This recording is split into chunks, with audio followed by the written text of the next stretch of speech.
Hola, soy Elena Martínez García, residente de tercer año de pediatría del Hospital de Tortosa y junto con Laura Monteagudo, matrona de nuestro hospital, hemos preparado esta sesión para el curso de Perinatología 2024 que se titula Preparación técnica y humana previa al parto. Supongo que ya habréis visto la parte en la que Laura hablaba un poquito más de la parte humana, de la intervención de las hormonas en el trabajo de parto y cómo nosotros podemos mejorar o incentivar pues, este ambiente y este entorno para que pues, todo el trabajo de parto sea lo más óptimo posible. Siempre siguiendo esta línea, a mí me gustaría hablar de la parte más técnica, de los cambios a nivel fisiológico que se producen en el recién nacido cuando nace, en el bebé, y un poquito la realidad de cómo nos comportamos nosotros ante un proceso de parto.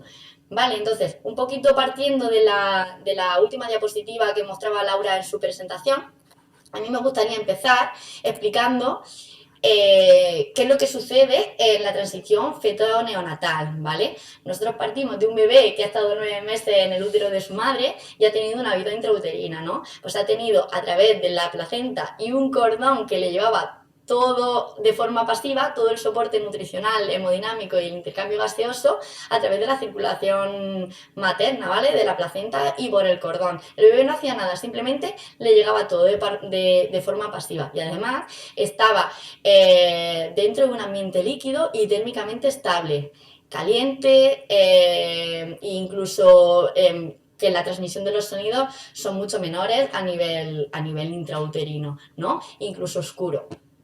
Entonces el bebé nace por la vía que sea y pues sale a un ambiente frío, a un ambiente ruidoso, a un ambiente luminoso, que quizás pues, difiere mucho del ambiente que tenía en la vida intrauterina. Además nosotros vamos y le cortamos toda esta fuente de alimentación y de soporte hemodinámico y respiratorio que tenía, ¿vale? Y cortamos el cordón umbilical.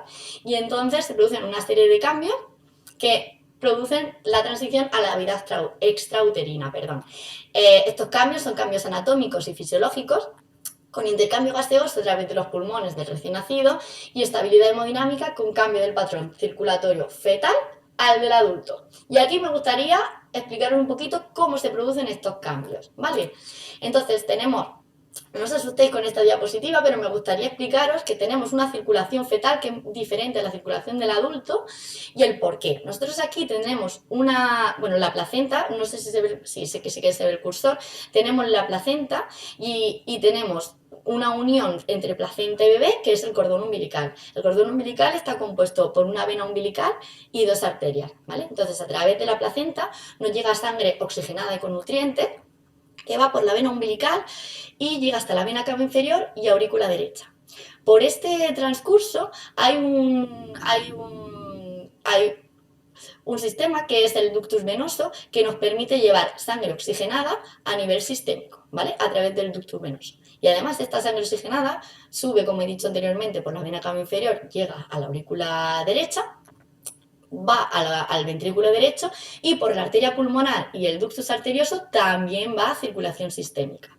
Y además, esta sangre que llega a aurícula derecha por el foramen oval que está aquí, también pasa a aurícula izquierda, ventrículo izquierdo y circulación sistémica. ¿Por qué? Porque tenemos mucha más presión a nivel del corazón derecho porque todo el aporte nos viene a través de la placenta. Sangre oxigenada, recuerdo. ¿Y cómo se oxigena? Pues por la placenta, porque yo aquí no he nombrado en ningún momento el pulmón. Aquí la ventilación pulmonar no interviene, porque recordad que tenemos un pulmón que está lleno de líquido amniótico, está literalmente encharcado, tenemos los alveolos llenos de líquido amniótico y ahí no hay intercambio gaseoso alguno. ¿Vale? Pero claro, esto es la circulación intrauterina, ¿no? Y entonces se produce el parto. ¿Y el bebé qué hace cuando nace un bebé? Pues empieza, y todo va bien, pues empieza a llorar, ¿no? Y empieza a respirar.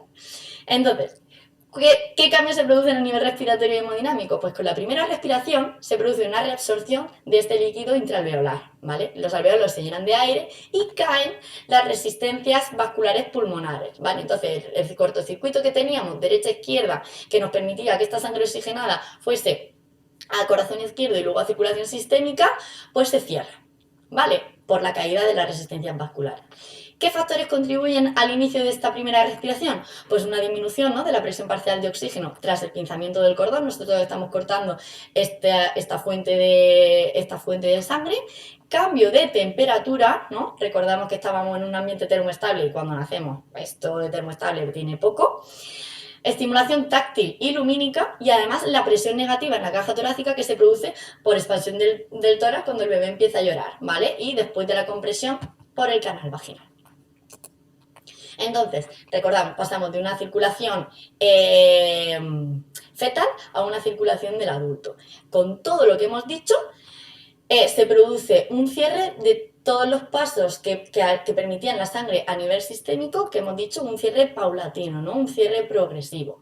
Se produce un cierre del conducto arterioso porque caen estas resistencias y por colapso se cierra el conducto arterioso y se crea el ligamento arterioso, ¿vale?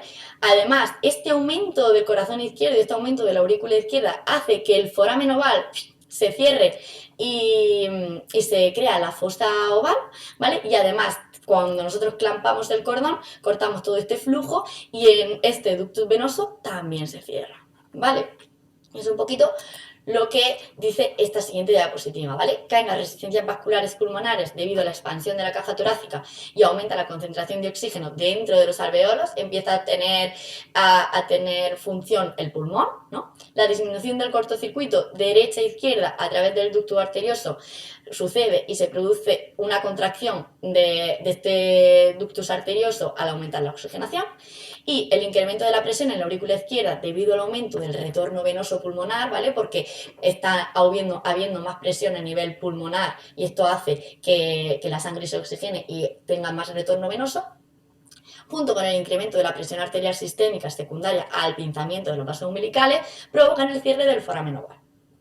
Pero todo esto ocurre porque el bebé nace y empieza a llorar. ¿Nosotros qué hemos hecho? ¿Qué intervención hemos hecho ahí?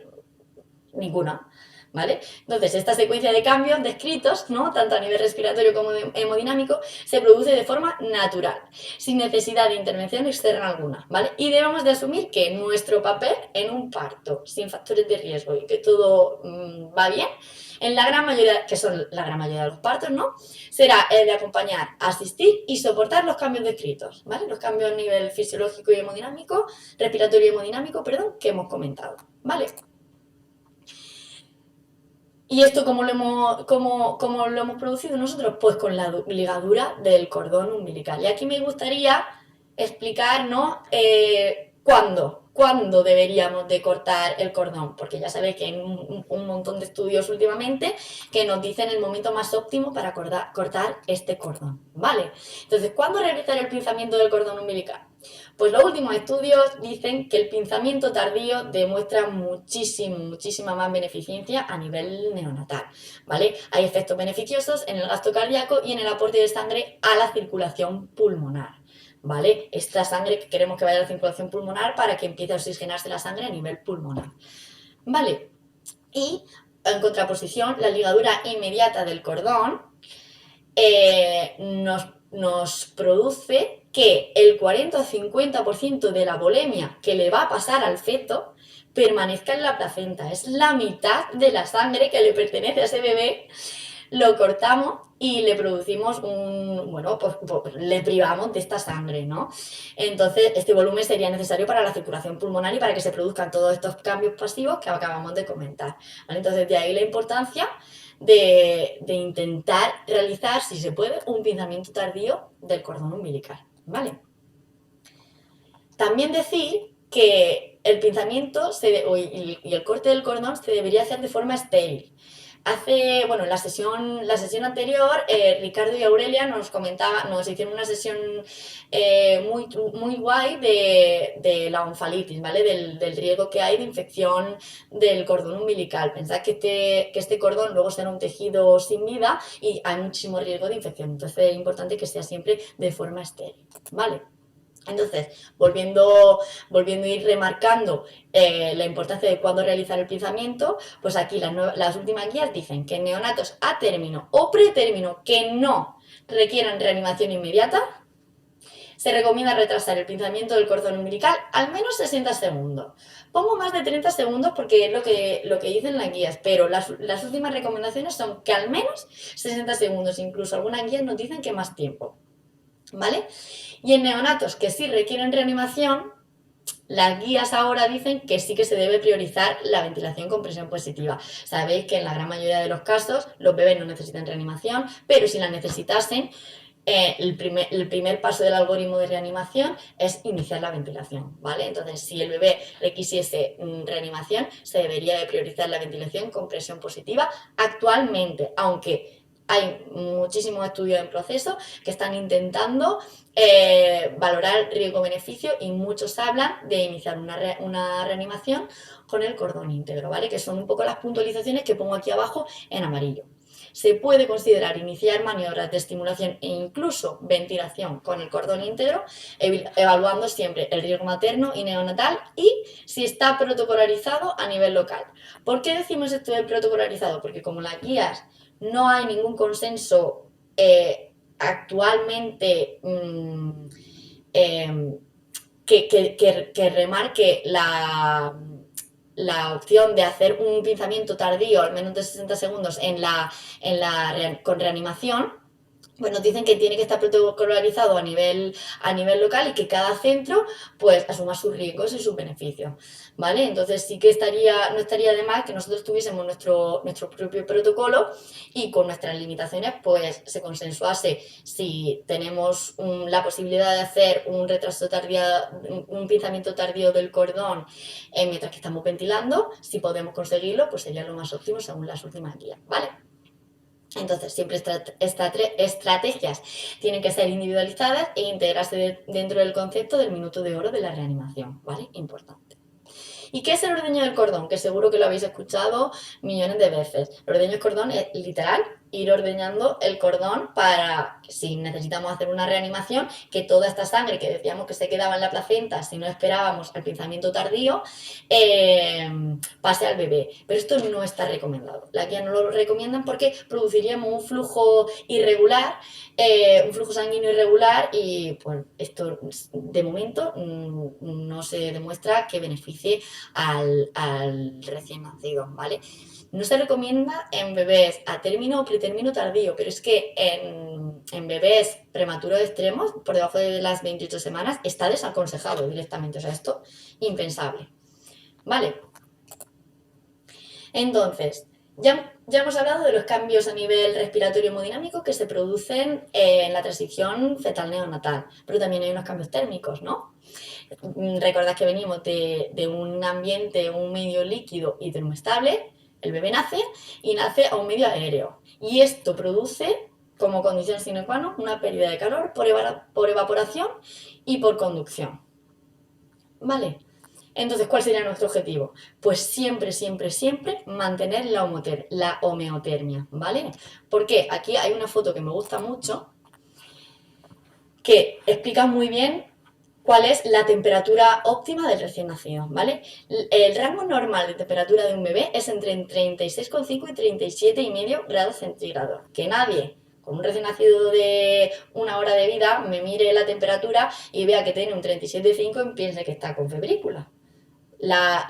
Un recién nacido, su temperatura normal es entre 36,5 y 37,5. Y de hecho aquí puntualiza que, sobre todo en recién nacidos pretérminos o menores de 1.500 gramos, por cada grado de temperatura al ingreso inferior a 36,5, la mortalidad puede incrementarse hasta en un 28%. Es muchísimo. Y el riesgo de sepsis tardía hasta un 11%, ¿vale? Recordad pues, que hay una pérdida de calor por radiación, por convección, por evaporación y por conducción, ¿vale? Entonces, ¿cómo podemos intentar establecer una homeotermia? Pues, si estamos ante un recién nacido sin riesgo, lo mejor siempre, siempre, siempre será el contacto piel con su madre, ¿vale? O con su padre, pero siempre, ¿vale? El contacto madre-hijo, siempre. Y si estamos ante un recién nacido con riesgo, tenemos nosotros una serie de herramientas que podemos usar para intentar mantener esta homeotermia, ¿vale? Calor radiante en las cunas de reanimación, colchones precalentados, bolsas de polietileno menores de 32 semanas, ¿vale? Que esto evita que pierdan el calor, calentamiento de la mezcla de gases. Si tenemos que ventilar al niño, el gas tiene que estar humidificado y calentado, ¿vale? Es súper importante. Y la temperatura del ambiente, ¿no? Estamos en quirófano o en sala de partos, tenemos que tener una temperatura óptima, ¿vale? En el paritorio en quirófano la temperatura óptima sería entre 23 y 26 grados y la temperatura en salas de reanimación pues entre 26 y 27 grados, ¿vale? Pero estamos hablando de mantener la homeotermia. ¿Por qué? Porque nosotros tenemos clarísimo que un bebé no se puede enfriar. Pero es que tampoco lo podemos recalentar, ¿vale? Es muy importante esta frase de aquí abajo. Tanto la hipotermia como la hipertermia son factores que aumentan la mortalidad en el recién nacido. Es verdad que es más fácil que un bebé se nos quede frío cuando nace que no que lo recalentemos demasiado. Por eso siempre hablamos un poquito de evitar la hipotermia. Pero bueno, tener en cuenta que tampoco podemos dejarlo a 38 grados y medio, ¿vale? Y aquí esta imagen también me gusta mucho, que explica un poquito pues todos los factores que produciría tanto la hiper como la hipotermia, ¿no? Pues una dificultad respiratoria, problemas cardíacos, dificultad en la alimentación, hipoglicemia, daños cerebrales, infecciones, ¿no? El riesgo de sepsis, acordaros. Y la hipotermia, pues igual, daño cerebral, problemas cardíacos, síntomas neurológicos, daño tisular, ¿vale? Alteración metabólica e infecciones, ¿vale?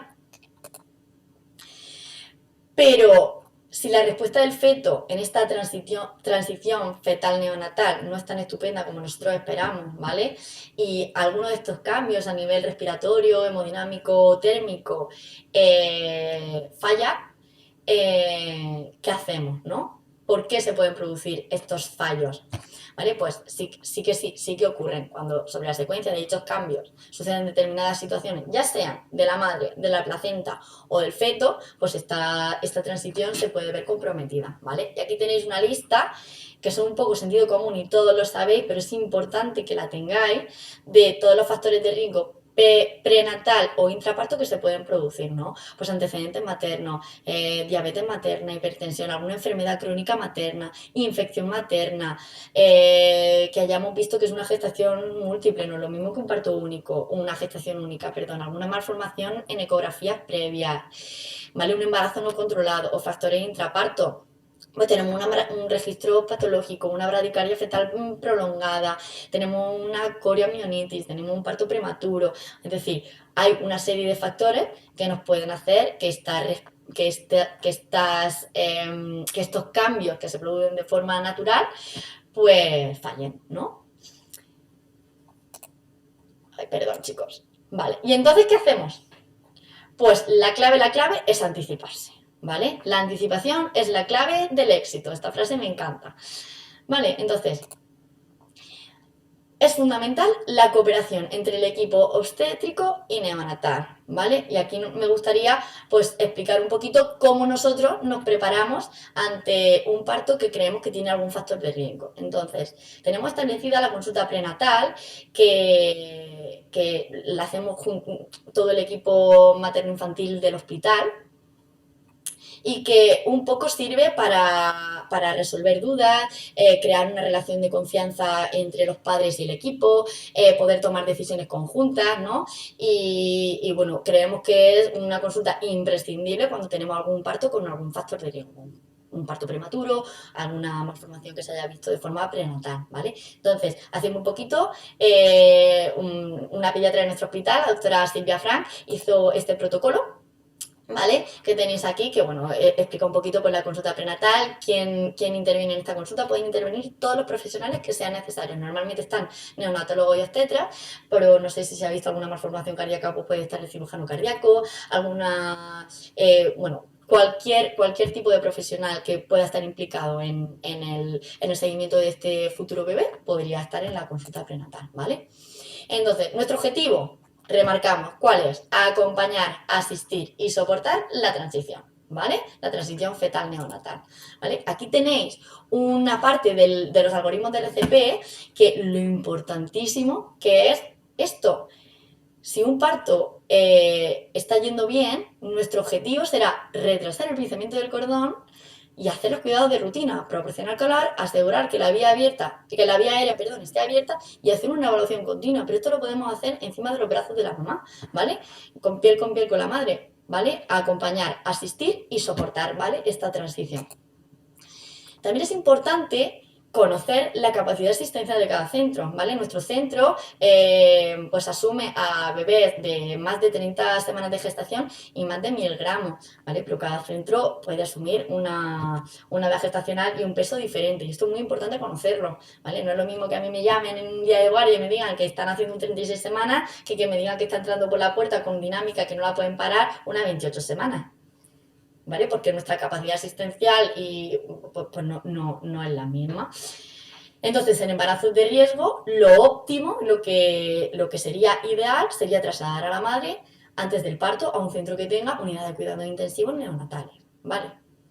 Y esta frase, que es el punto 5, me encanta, que la dice mucho nuestro jefe, que es que el útero materno es el mejor medio de transporte. Es decir, prevenir y anticipar. Si nosotros creemos que estamos ante un embarazo de riesgo que no podemos asumir, tenemos que trasladar a la madre antes de que el bebé nazca. Esto es obvio, ¿no? Pero a veces no se puede, ¿vale? Pero si lo conocemos, tenemos que adelantarnos y tenemos que anticiparnos, ¿vale? Hay un sistema de puntuación que se llama sistema de puntuación Malinas, que aquí os pongo una foto, que según, bueno, pues una serie de ítems y la puntuación que tengamos, pues nos dice cómo y cuándo trasladar a esta mamá, ¿vale? Es muy chulo.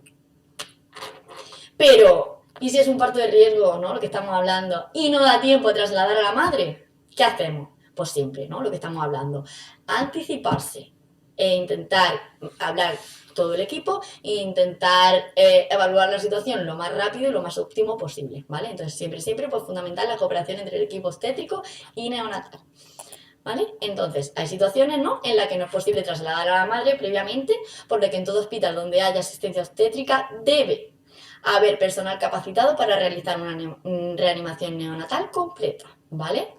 Importantísimo el trabajo en equipo en sala de parto, ¿vale? Tenemos que conocer los recursos que tenemos que conocer el equipo que tenemos que tener comunicación entre nosotros. Pues preveo que esta mamá, que es un 29 semanas, no la puedo frenar y creo que en las próximas 2 horas van a hacer, ¿vale? Esto tenemos que comunicarlo, no podemos tener un 29 semanas y que nadie lo sepa, ¿vale? Tenemos que estar todos en consonancia. Una evaluación global de la situación, un apoyo del personal y una claridad de papeles. Esto es imprescindible, ¿vale? Entonces, siempre trabajo en equipo en sala de parto, ¿vale? Importante la preparación adecuada antes del parto. El equipo obstétrico debe informar al pediatra de todos los factores de riesgo que han incidido en esta gestación, ¿vale? Normalmente nos llaman al busca, suele ser enfermería o matrona, pero también a veces nos llaman los obstetras y nos explican, ¿no? Pues tengo una mamá que tiene obesidad y hipertensión de forma prenatal, que ha estado en tratamiento para el, pues en tratamiento con antihipertensivos y que ha venido, y que son 29 semanas y que ha venido en trabajo de parto con dinámica y no la podemos frenar, ¿vale? Y el niño encima es pequeño para la edad gestacional, es un CIR, un retardo del crecimiento intrauterino. Pues esto lo tenemos que conocer, ¿vale? Los factores de riesgo que tenemos, ¿vale? Entonces, disponer de la información sobre la evolución del parto, las circunstancias del parto y los indicadores específicos de bienestar fetal, ¿vale? El registro que le están haciendo. Aquí tenéis un poco más desglosado, pues antecedentes personales patológicos obstétricos, antecedentes de la gestación y el registro, ¿vale?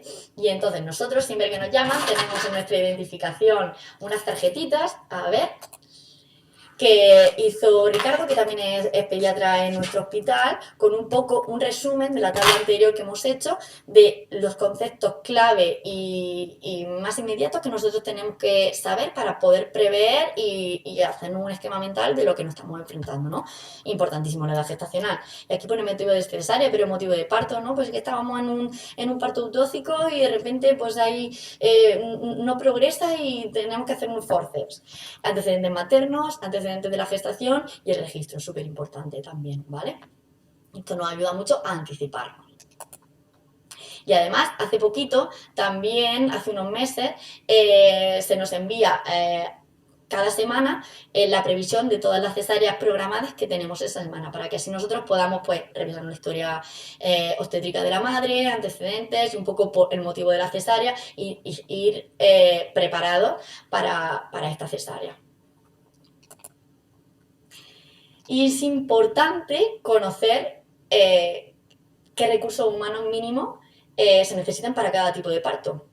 No es lo mismo, como en el punto 1, un parto sin factores de riesgo o una cesárea a término con anestesia regional en el que necesitaremos únicamente una persona de presencia física entrenada en reanimación inicial básica, que un parto, por ejemplo, con algún factor de riesgo de los que hemos explicado anteriormente, que además de esta persona de presencia física entrenada en reanimación inicial básica, necesitaremos una persona en presencia física entrenada en RCP completa, pero que tampoco es lo mismo que si ya prevemos que vamos a ir a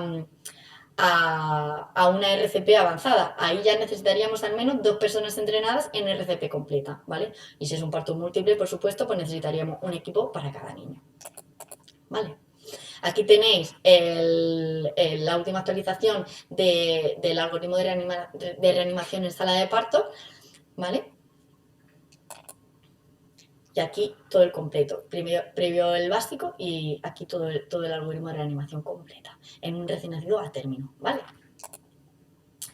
Y esto es súper nuevo, pero ahora hemos realizado un checklist, ¿no? Para tenerlo de forma súper fácil, para en el momento en el que nos llamen y nos expliquen pues que tenemos un parto con algún tipo de factor de riesgo, nosotros poder prever ya con el peso fetal estimado que nos diga los tetras, pues todo lo que necesitaremos y llevarlo claro y no tener que estar ahí pensando y calculando dosis en el momento de la reanimación, que pues siempre te atabalas y te agobias y no piensas con claridad. Entonces tenemos aquí un checklist con todo lo que necesitamos y simplemente con el peso fetal estimado pues podemos ir realizándolo, ¿vale? Vale, además de los factores de riesgo, lo segundo que tenemos que tener muy en cuenta es del material que pudiésemos necesitar, ¿vale? En el checklist ya lo revisamos, pero esto es súper importante, pues tener en cuenta todo este tipo de material que podemos tener en cuenta, ¿vale? Pues una cuna, una fuente de luz, bueno, todo el equipo de ventilación, el equipo para canalizar vías, medicación, ¿vale? Y además del equipo y del material, el entorno. ¿Vale? Un poco volviendo a lo que comentaba Laura, es muy importante asegurar que el material y el entorno en el que vamos a trabajar pues son los adecuados, ¿vale? Y entonces, un poquito en esta consonancia, pues os queríamos enseñar cuál sería el entorno óptimo que nosotros intentamos simular cuando vamos a un parto, ¿vale? Siempre contención y piel con piel si se puede, ¿vale? La piel de los padres proporciona calor y comodidad al recién nacido, ¿no? Un poco volviendo a intentar imitar el ambiente termoestable que teníamos en el útero, pues intentamos siempre que esté calentito, si se puede piel con los padres y si no, tener toda la zona calentita. Contención. ¿Qué hace la contención? Reduce la superficie y la pérdida de calor que se produce por la conducción y por la evaporación, ¿vale? Y mantiene la temperatura corporal. Si no podemos hacer esto, pues tenemos unas estrategias de mantenimiento de la temperatura en sala de partos y en reanimación, ¿vale? Tenemos un termostato y tenemos la cuna y colchones termostatados para intentar que este cambio de temperatura sea por lo menos brusco posible, ¿vale? Intentar que la temperatura en paritorio o en quirófano sea entre 25 y 26 grados y en sala de reanimación entre 26 y 27 grados.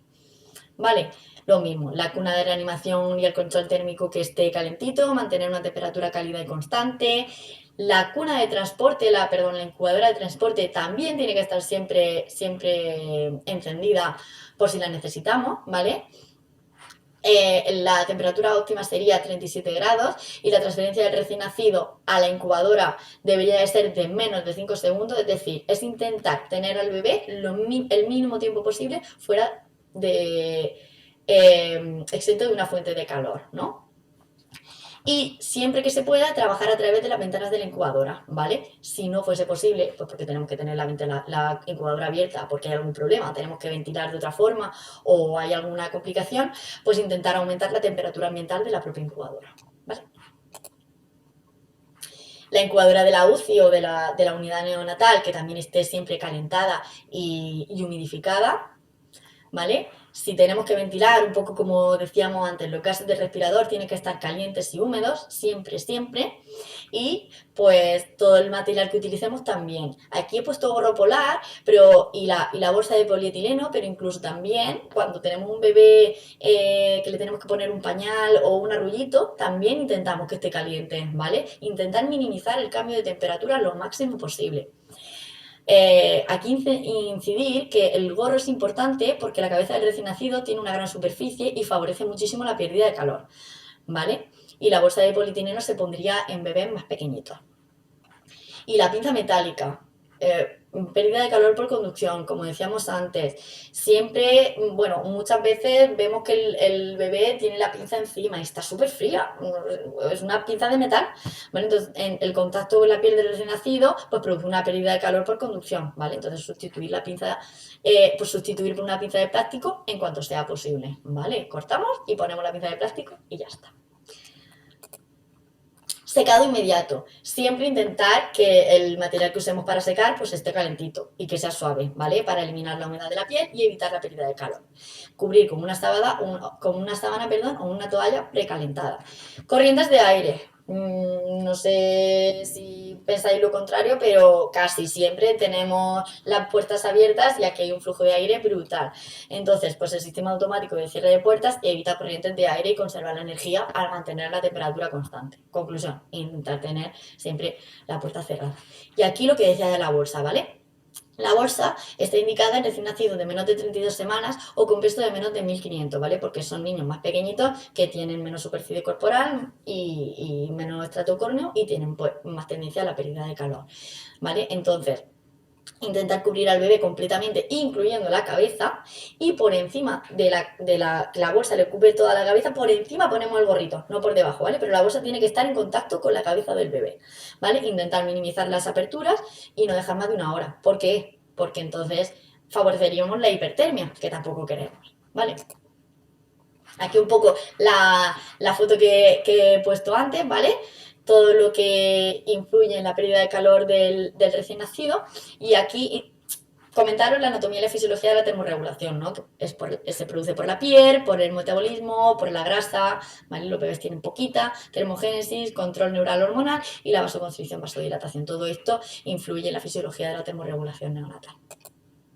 Y factores que afectan a la termorregulación, pues son el peso al nacer, ¿vale? Cuanto más pequeño, peor termorregulan, el ambiente, la ropa, la alimentación, la actividad del bebé, gestación prematura, la humedad que tengamos y algún tipo de enfermedad. Un bebé con algún tipo de patología pues tiene más tendencia a termorregular peor.